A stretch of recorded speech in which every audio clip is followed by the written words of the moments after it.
सार संग्रह का नेक्स्ट पार्ट देखते हैं। आज का आपका टॉपिक है मिसलेनियस, विविध। इसके बाद हम लोग साइंस देखेंगे सब्जेक्ट। तो आइए इसको देख ले रहे हैं पॉइंट बाय पॉइंट। शुरू करते हैं।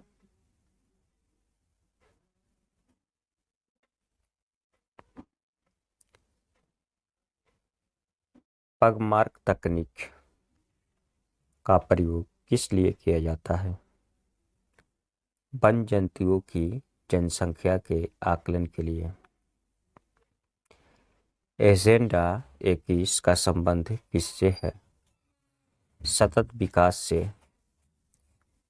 रियो डी जेनेरियो के पृथ्वी सम्मेलन 1992 में प्रस्तुत हुआ था। इकोमार्क क्या है?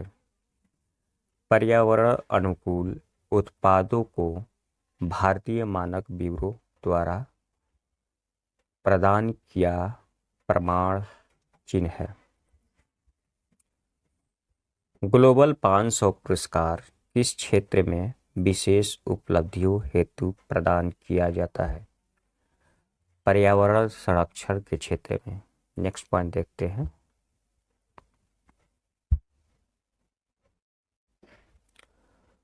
ग्लोबल 500 पुरस्कार वर्ष 1987 में संयुक्त राष्ट्र पर्यावरण कार्यक्रम द्वारा स्थापित किया गया था। वर्ष 1987 में अनिल अग्रवाल, इन्होंने भारत की पर्यावरणीय स्थिति रिपोर्ट 1982 में प्रस्तुत की थी तथा वर्ष 2003 में डॉक्टर बिंदेश्वर पाठक, सुलभ इंटरनेशनल के संस्थापक, को यह पुरस्कार प्रदान किया गया था। Next point. इस देश में प्रत्येक माह के अंतिम शनिवार को राष्ट्रीय स्वच्छता दिवस मनाया जाता है? फ्रांस में। इस पर्यावरण कार्यकर्ता को वृक्ष मानव कहा जाता है? चंडी प्रसाद भट्ट, चिपको आंदोलन से संबंध है। Next point.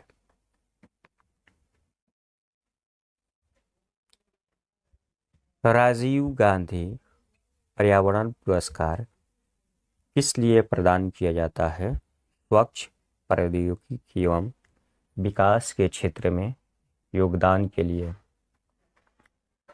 राष्ट्रीय पर्यावरण इंजीनियरिंग शोध संस्था कहाँ स्थित है? नागपुर में।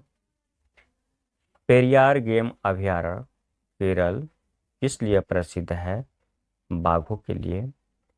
Indian institute of ecology, Indian institute of ecology and environment कहाँ स्थित है? नई दिल्ली में। भारत सरकार द्वारा किस वर्ष केंद्रीय गंगा प्राधिकरण का गठन किया गया? वर्ष 1982 में। Next point.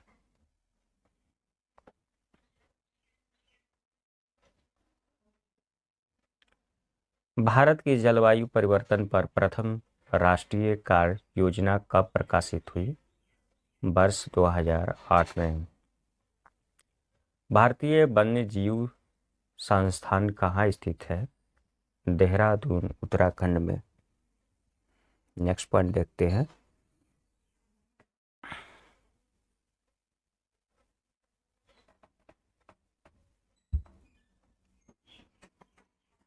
हरित अर्थव्यवस्था में हरित जीडीपी की संकल्पना प्रस्तुत करने वाला प्रथम देश कौन सा है? चीन। पारिस्थितिक अस्थायी मितव्ययित है, यह किस आंदोलन का नारा था? चिपको आंदोलन का। एक बार फिर इसको रिपीट कर देते हैं। पारिस्थितिक अस्थायी मितव्ययित है, यह किस आंदोलन का नारा था? चिपको आंदोलन का। राष्ट्रीय कृषि वानिकी अनुसंधान केंद्र कहाँ स्थित है? झांसी, उत्तर प्रदेश में। अमृता देवी स्मृति पुरस्कार किस लिए दिया जाता है? वन एवं वन जीवों को सुरक्षा हेतु किए गए कार्यों के लिए। नेक्स्ट पॉइंट,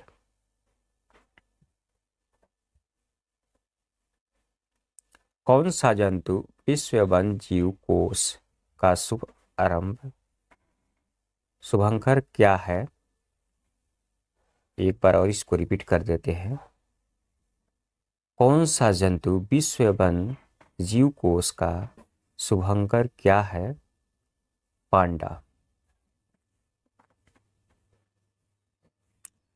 पृथ्वी विज्ञान मंत्रालय, इंग्लिश में इसको बोलते हैं the ministry of earth science, के गठन से पूर्व इस मंत्रालय का नाम क्या था? महासागर विकास मंत्रालय।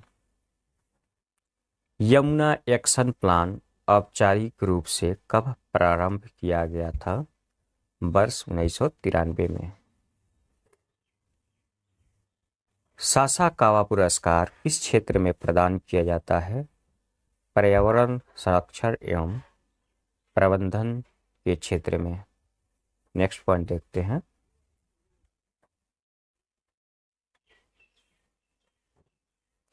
आंदोलन और संबंधित व्यक्ति। चिपको आंदोलन, सुंदरलाल बहुगाड़ा, गौरी देवी, चंडी प्रसाद भट्ट। नर्मदा बचाओ आंदोलन, मेधा पाटकर, बाबा आमटे। मैती आंदोलन, कल्याण सिंह रावत। बिश्नोई आंदोलन, संत झाबूजी, अमृत देवी बिश्नोई। प्रथम पृथ्वी शिखर सम्मेलन कहाँ आयोजित किया गया था? रियो डी जेनेरियो, ब्राजील, 1992 में। नेक्स्ट पॉइंट,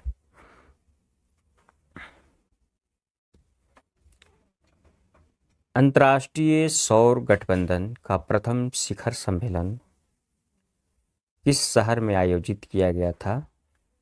नई दिल्ली, वर्ष 2018 में। नेक्स्ट पॉइंट,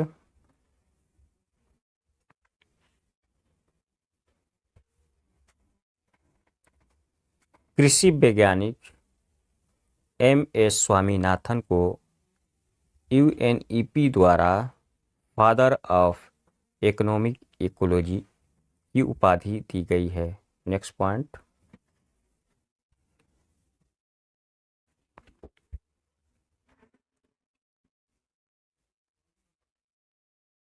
अंतर्राष्ट्रीय पर्यावरणीय सम्मेलन व संध्या। आपका सम्मेलन वर्ष निर्णय। फर्स्ट, अंतर्राष्ट्रीय मानव पर्यावरण सम्मेलन। स्टॉकहोम सम्मेलन पर्यावरण का मैग्ना कार्टा, 1972 में हुआ था ये सम्मेलन। निर्णय इसमें था क्या? संयुक्त राष्ट्र पर्यावरण कार्यक्रम की स्थापना, 5 जून को पर्यावरण दिवस मनाने का निर्णय, मानव विकास और पर्यावरण के मध्य संघर्ष को कम करने की दिशा में किया गया प्रथम प्रयास। दूसरा, हेलसिंकी सम्मेलन, वर्ष 1974 में ये सम्मेलन किया गया था। निर्णय लिया गया था सामुद्रिक पर्यावरण की सुरक्षा। लंदन सम्मेलन 1975 में किया गया था। समुद्र में कचरे के निस्तारण का प्रतिषेध। नेक्स्ट, यूरोपीय वन्यजीव व प्राकृतिक निवास क्षेत्र संरक्षण सम्मेलन। ये सम्मेलन 1979 में हुआ था प्रजाति संरक्षण के लिए। वियना सम्मेलन 1985 में हुआ था ओजोन स्तर का संरक्षण। मॉन्ट्रियल सम्मेलन 1987 में हुआ था ओजोन परत के संरक्षण के लिए पहला अंतर्राष्ट्रीय समझौता। मॉन्ट्रियल प्रोटोकॉल 16 सितंबर 1987 को हुआ था। 16 सितंबर को ओजोन दिवस मनाने का निर्णय। आप लोग याद रखिएगा, ओजोन दिवस 16 सितंबर को मनाया जाता है। नेक्स्ट पॉइंट,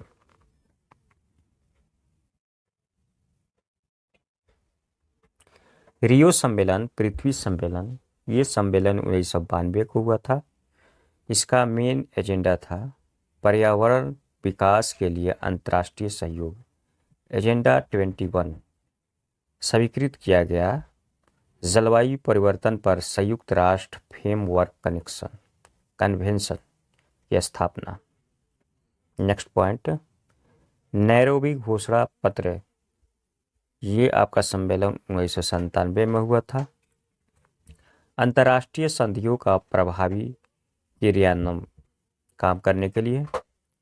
और 9वां सम्मेलन आपको क्योटो सम्मेलन, क्योटो प्रोटोकॉल पृथ्वी प्लस 5 सम्मेलन, ये 1997 में हुआ था। ग्रीन गैसों की पहचान तथा भूमंडलीय तापमान को कम करना, वर्ष 1990 के स्तर में 5% की कटौती का निर्णय। माल्मो घोषणा पत्र 2000 में हुआ था। पर्यावरण संरक्षण में निजी क्षेत्र की भूमिका। इफ्टोरा सम्मेलन डबलिन 2000 में हुआ था। ये सम्मेलन पर्यावरण से संबंधित सूचना का विस्तार। जोहान्सबर्ग रियो प्लस 10 सम्मेलन, पृथ्वी प्लस 10 सम्मेलन 2002 में हुआ था। सतत विकास पर विशेष पल, विश्व एकजुटता कोष की स्थापना पर सहमति। 13 नंबर आपका मॉन्ट्रियल सम्मेलन UNFCCC 2005 में हुआ था। विकसित देशों के द्वारा वर्ष 2012 तक ग्रीन हाउस गैसों के उत्सर्जन को कम कर वर्ष 1990 के स्तर तक लाना। 14 नंबर नूसा हुआ सम्मेलन और बाली रोड मैप 2007 में हुआ था। ग्रीन हाउस गैसों के उत्सर्जन की दर को वर्ष 2050 तक के स्तर पर लाने का प्रस्ताव। नेक्स्ट पॉइंट,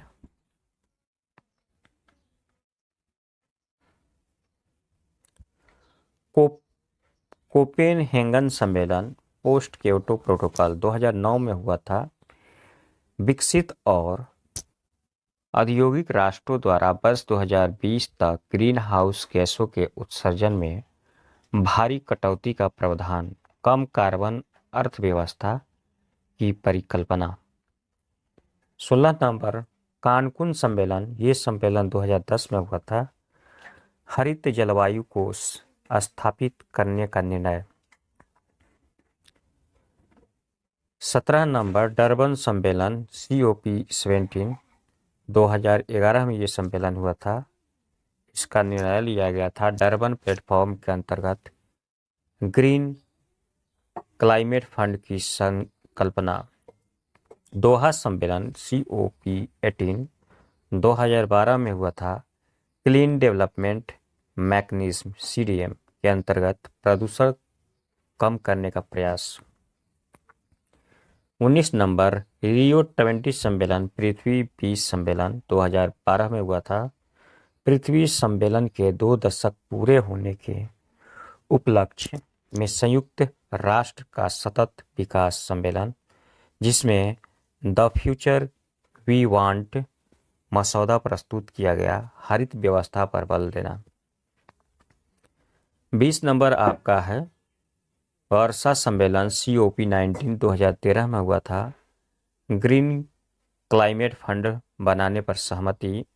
लिमा सम्मेलन COP20 आपका 2014 में हुआ था। वर्ष 2070 तक ग्रीन हाउस गैसों के अंतर्गत उत्सर्जन को समाप्त करने के लिए विश्व के देशों प्रतिबद्धताएं स्वीकृत। पेरिस सम्मेलन COP21 2015 में हुआ था। कार्बन उत्सर्जन लक्ष्यों हेतु कानूनी रूप से बाध्यकारी संधि। बाबा इघारी सम्मेलन मोरक्को COP22 2016 में हुआ। हमारी जलवायु और सतत विकास के लिए मार्केस करवाही की उद्घोषणा। नेक्स्ट पॉइंट देखते हैं।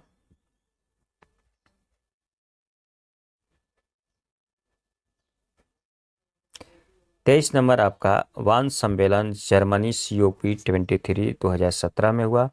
इसका निर्णय था फिजी मोमेंटम फॉर इम्प्लीमेंटेशन प्रस्तुत किया गया। नेक्स्ट पॉइंट, काटोवाइस सम्मेलन पोलैंड में COP24 के नाम से जानते हैं, 2018 में हुआ था। पेरिस समझौता के क्रियान्वयन पर विस्तृत नियमावली। 25 नंबर, मैड्रिड सम्मेलन स्पेन COP25 के नाम से जानते हैं, 2019 में हुआ था। जलवायु परिवर्तन से जूझ रहे देशों की मदद के लिए घोषणा का समर्थन। तो आज के लिए इतना ही। हम लोग नेक्स्ट वीडियो से शुरू करेंगे विज्ञान, साइंस देखेंगे। और साइंस में आप लोग को सबसे पहले हम लोग एनसीईआरटी में जो एनसीईआरटी सार संग्रह में दिया है फिजिक्स, उसको स्टडी करेंगे। तो अभी तक मेरे चैनल को लाइक और सब्सक्राइब ना किए हैं तो कर ले, ताकि आप लोग को नोटिफिकेशन सबसे पहले मिले। Thank you.